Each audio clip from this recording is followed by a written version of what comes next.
Stories from the East and West.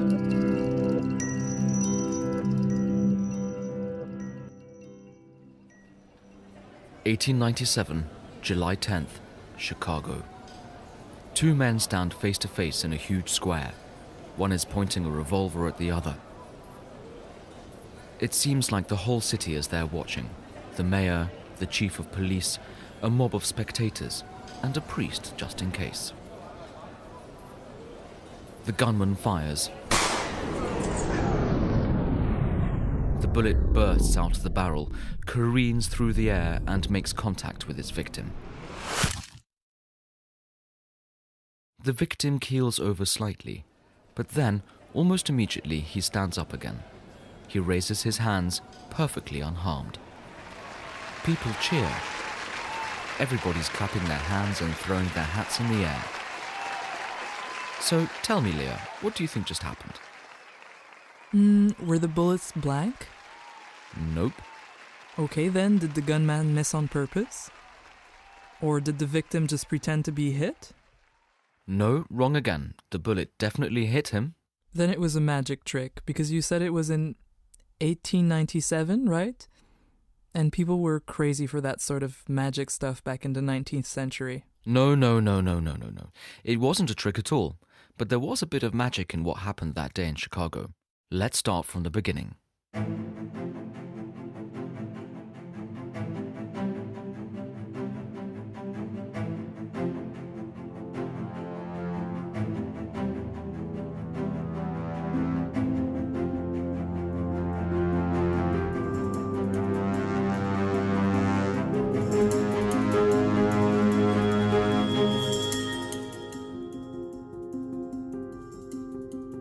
Hi, my name's John. And I'm Lea. And this is Stories from the East and West. Today we're going to tell you the story of a man who, how can we put it without spoiling the story too early? Okay, so it's the story of a monk who figured out how to temporarily become bulletproof. Still sounds pretty nonsensical to me. Okay, let's break it down. The man who took that shot in the Windy City went down in American history as Kazimierz Żegleń. He was, in fact, a Polish immigrant whose name was formerly Kazimierz Żegleń. He was born in 1869 in Poland, in a part occupied by the Austro-Hungarian Empire at the time. At the age of 18, he joined the Congregation of the Resurrection of Our Lord Jesus Christ and became a monk.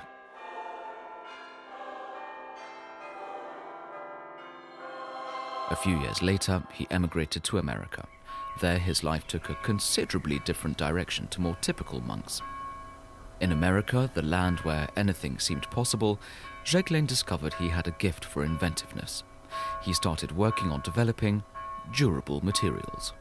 Why would a monk study durable materials? Good question.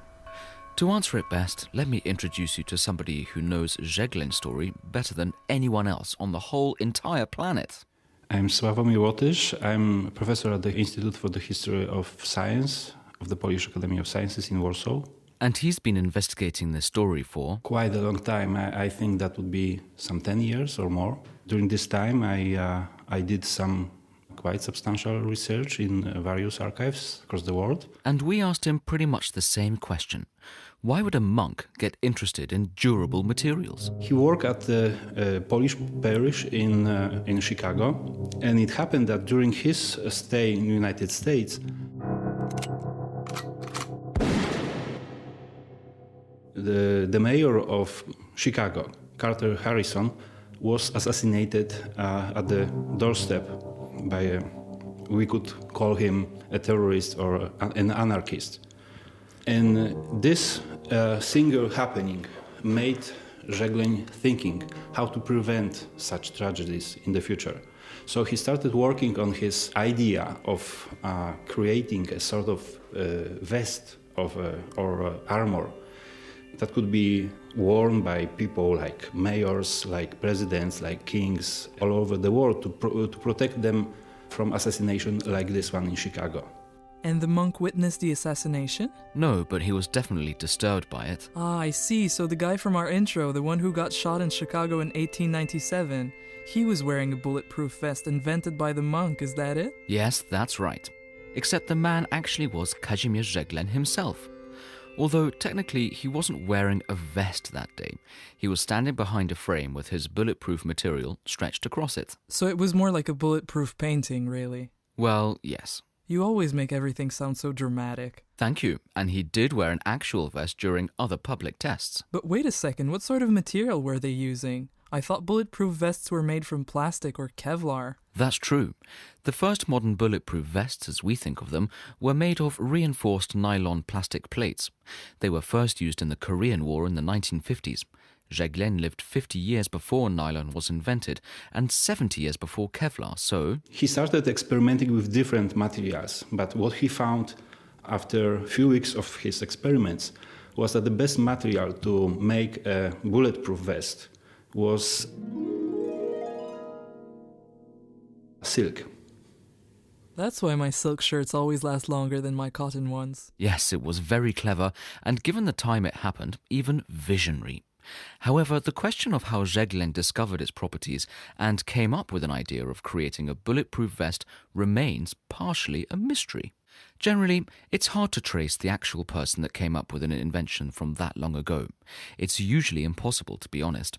What we do know is that Żegleń was the first to come up with an entirely textile vest that could stop bullets. But yes, there are 3 theories about why he started experimenting with silk in particular. Hypothesis 1.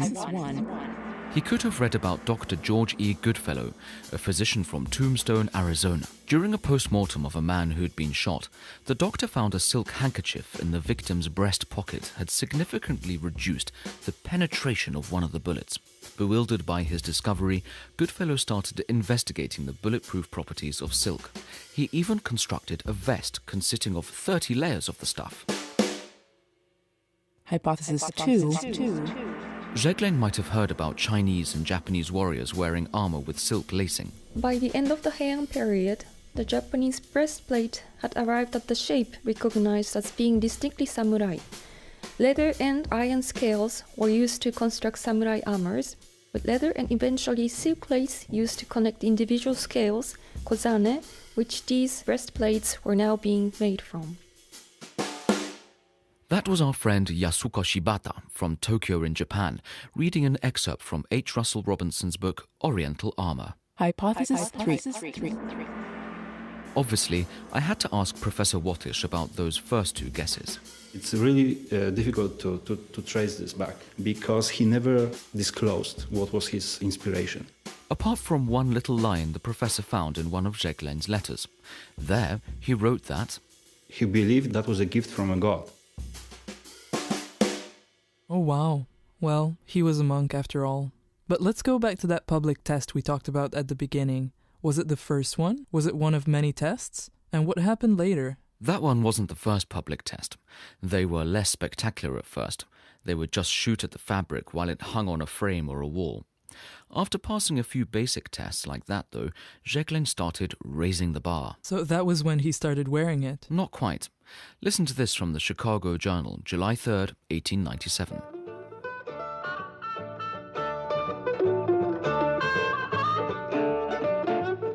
Brother Żeglen's bulletproof material was tested last night before a body of professors, officials of the Human Society, the chief of police, and some newspapermen at the Chicago College of Dental Surgery. This test had an educational character and was conducted by Dr. L. Borland. A cadaver was employed for the experiment. A dead body? A woman's, to be precise, borrowed from the Chicago morgue. It was set up against a wall of boards, and the only part that was covered with the bulletproof material was exposed, that is, the breast. Stanislaus Sarnecki fired 6 shots at the target. Everything seemed to go smoothly. After the test, Dr. Bolin and the professors of the Chicago College of Dental Surgery congratulated brother Kazimierz Żegleń on his invention, which is of great significance. There is no doubt that the future tests on a live person will prove successful. And they were right. Although before they decided to shoot at a live person, well, you won't actually believe what they did. They shot at a live dog. That's even worse than shooting a corpse. Imagine if they had tried to do such an experiment nowadays. But either way, things went well again. The dog was unharmed. Finally, on July 16th, Żegleń felt so confident with the fabric's bulletproof properties that he organized a new public test with himself as the target. Here's the Fort Collins Courier from July 22nd, 1897 on what happened. There was a corps of physicians present to see the tests. After several shots had been fired at the inventor's protected chest, Dr. F.S. Westerschulze put on the armor and asked the lieutenant to fire at him. So he found someone who was like, yeah, sure, I'll put that on. Go ahead, shoot me. Pretty much. Żegleń tried to put him off the idea, but the doctor insisted. The doctor said when the bullet struck him, he felt as if he had been gently patted by a child. All those present declared the test a complete success. People were just shooting one another in public for fun? And they were protected by the almighty power of silk? I couldn't believe it either. So of course, I had to call somebody. Hi, my name's Lisa Trainer. I'm the Assistant Curator of Firearms at the Royal Armouries Museum in Leeds in the UK. The Royal Armouries Museum has been working on something very interesting indeed. So the experiment that we're conducting at the moment, we have been for the past 3 years, surrounds the myth, the legend that Archduke Franz Ferdinand, who was assassinated in Sarajevo in 1914, possibly had a Żegleń-type silk bulletproof vest, but he failed to wear it on the date of his assassination due to the heat. That's the assassination that started World War I. Yes, and they've been very practical about it. So what we have done is we've tested these early patents against 19th century percussion revolvers, and we found out that they would work. And the interesting thing is they work because of the silk layer. And what we found is if you compact the silk together and sew it very, very tightly together, you create almost, how can I put it? You create a football net, if I put it in a soccer analogy for you. When you kick a football into a net, you find that the football travels backwards into the net, but does not penetrate the net, and then is brought back forward. That is the kind of principle for any kind of modern bulletproof armor, whether it's made of Kevlar or whether it's made of another material. And why use silk? But the reason Żegleń chose silk was because silk is very strong, but it's also very flexible. So it can take the bullet into the body, but obviously not causing any damage, and then kind of repel the bullet back and send it back out. So it's all to do with the strength and the flexibility of the silk. That's cool. So Żegleń had a vest that stopped bullets even at a close range, if I understand correctly? That's exactly how it was at the turn of the 20th century. What he didn't have was the final product, an actual vest. As much as this invention was already huge, it had some blind spots to be fixed. First of all, the first vest was made by hand. And Żegleń didn't have the slightest idea how to organize a production line. Another problem was that his fabric could only stop bullets from handguns. Rifles were too strong for it. So, Żegleń, apparently unable to solve his problems on his own, went to the East Coast looking for potential customers and an engineer that might help him automate production. Nothing came of it, so he decided to go even further, back to Europe.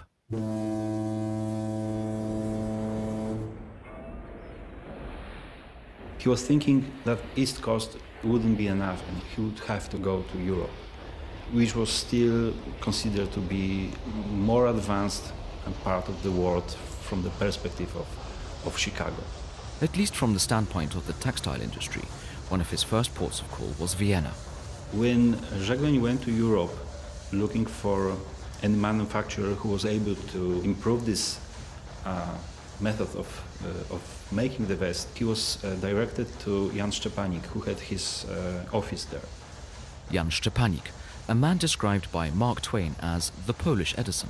That was quite famous office in which Jan Szczepanik was helping other inventors to improve the inventions and to obtain the patents. Żegleń and Szczepanik teamed up and began working on technology that would allow the automated manufacture of silk bulletproof vests. After only a few months, the vest was ready and a production line was up and running. I know where this is going.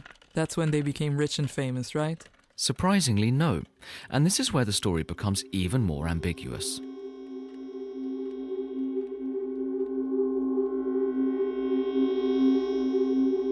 First off, apparently Szczepanik was so pleased with the invention that he leaned hard on Żegleń to try and buy the rights to the US patents from him. But the monk wasn't happy.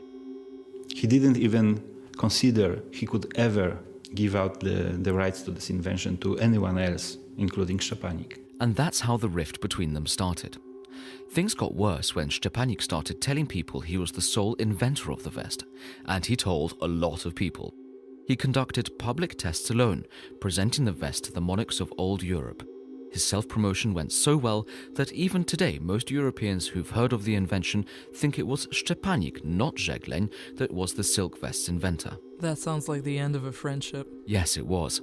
Dejected, Żegleń returned to the United States with blueprints of the production loom and a batch of vests that were thinner and stronger than any that could be produced manually. He pushed on and kept trying to sell them to government entities. And? Disappointing, to say the least. There are some gaps in the story, but apparently he just didn't manage to get through. We asked Sławomir Łotysz why. That's a really good question.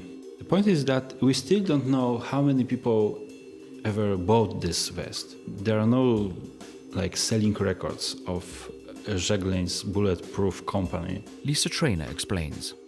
As I said, silk costs a lot of money, so this invention really was for heads of state and people in positions of power. They're the only people that could afford it, really. Also, they're not going to want to advertise the fact that they're wearing a bulletproof vest. That will entice assassins to aim for their heads, the unprotected area. So you don't want to go shouting about it. So we don't really know who had one. Are there any rumors? It's been hinted that the King of England had one, the Kaiser had one. I've contacted the Royal Collection here in the UK, and they haven't found one in their collection yet. One thing we know for sure is that Żegleń did present his invention to some people from the US Army. Unfortunately, his improved vest stopped their pistol bullets, but it failed to stop bullets from their rifles. It was pierced several times, so they just couldn't recommend it to the Department of Defense. Given how careful Żegleń was with his tests and how reluctant he was about testing the vest with rifles too early, it seems pretty likely this US Army failure considerably weakened his pursuit of commercial success. Żegleń also offered it to the American President William McKinley, but his personal secretary, George B. Cortelyou, rejected the gift for some unknown reason. What about Szczepanik? Did he capitalize on the invention in Europe? Not really. He had his hands full inventing and producing machines for the textile industry. He did a few public tests, ensured that everybody in Europe recognized him as the inventor, and just moved on to other things. So, from late 1897, not much really happened. It seemed that the silk bulletproof vest was just a curiosity, a thing that had drawn much attention but would soon fade away. Everything changed in 1901.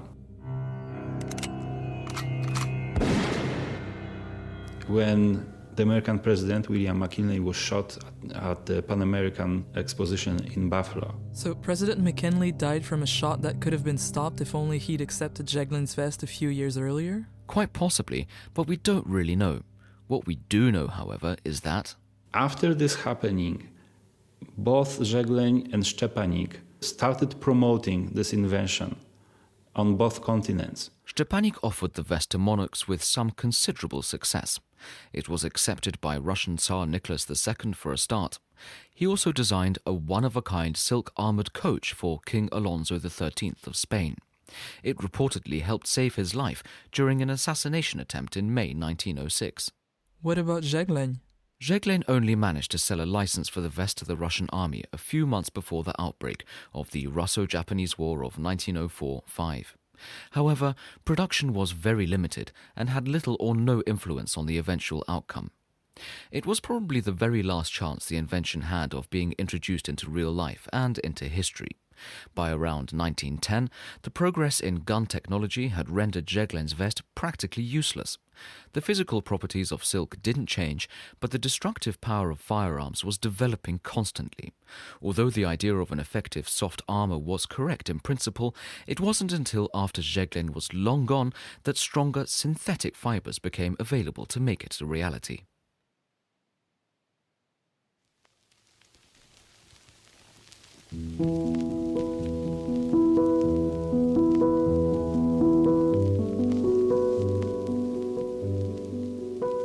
I'm so surprised that the vest had no commercial success.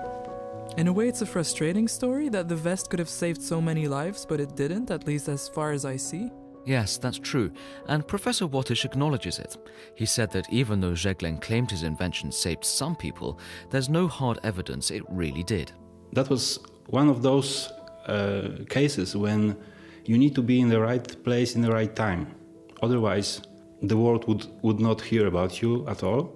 So if he'd been born 50 years earlier, it's possible that Mayor Harrison and President McKinley would have survived those assassination attempts? Maybe, but it wasn't only about firepower. I'd like to read you a bit from Professor Wattish's original paper. Another factor contributing to the ultimate failure of a wider application of Żeglen's invention was that no one really wanted it. The greatest opponents of personal protective equipment were, surprisingly, the early 20th century peace activists. They believed that the indiscriminate use of the armor would accelerate the arrival of total war. According to contemporary pacifists, because wars could not be avoided, they should at least be quickly resolved. Dressing both sides in bulletproof armors could only delay the advent of peace. Powerful people and institutions backed these statements, such as Bertha von Suttner, the 1905 Nobel Peace Prize winner. The Boston Globe published a whole series of articles criticizing the invention from a very ideological angle. Really? So all his hard work to save people's lives was for nothing? No, just the opposite. We benefit from the legacy of his invention. So if we talk about the Kevlar bulletproof vest, this is the same thing. Almost the same thing, but the material is different. Żegleń paved the way for nowadays bulletproof vests.